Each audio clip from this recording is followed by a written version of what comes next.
Barnstable County Sheriff Jim Cummings, members of his staff, and state immigration officials held a community meeting in February to discuss the at times controversial ICE 287G program. The goal of the meeting was to educate the public and better clarify any misconceptions and misunderstandings in regards to enforcement of the program. The 287G program authorized trained officers at the Sheriff's Department to be deputized and look into the resident or citizenship status of individuals who are being held at the jail for criminal offenses. Some residents who attended the community meeting were concerned that immigrants were being wrongly detained and treated unfairly. Their questions were answered clearly, and the sheriff reinforced his mission to keep all residents of Barnstable County safe.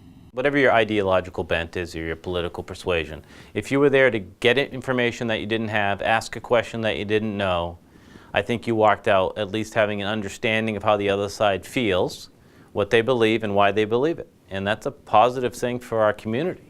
79 inmates were referred to ICE in 2018. Only 2 were deported.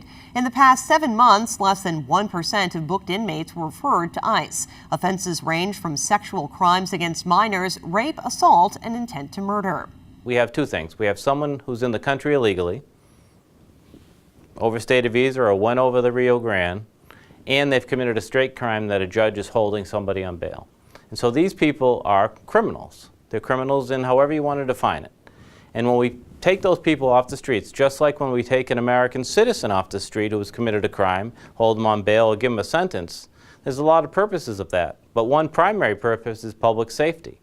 Some opponents to the program attempted to rile the audience by bringing up accusations of bias against women within the panel itself and unfair words to describe visitors or immigrants who are in violation of the immigration law. There's a reason it's called illegal.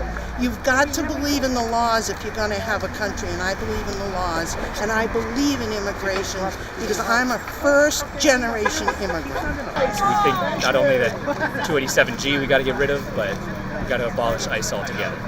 Most who attended the meeting showed support for the sheriff and the ICE program. The sheriff says his door is open to anyone who has questions about the program.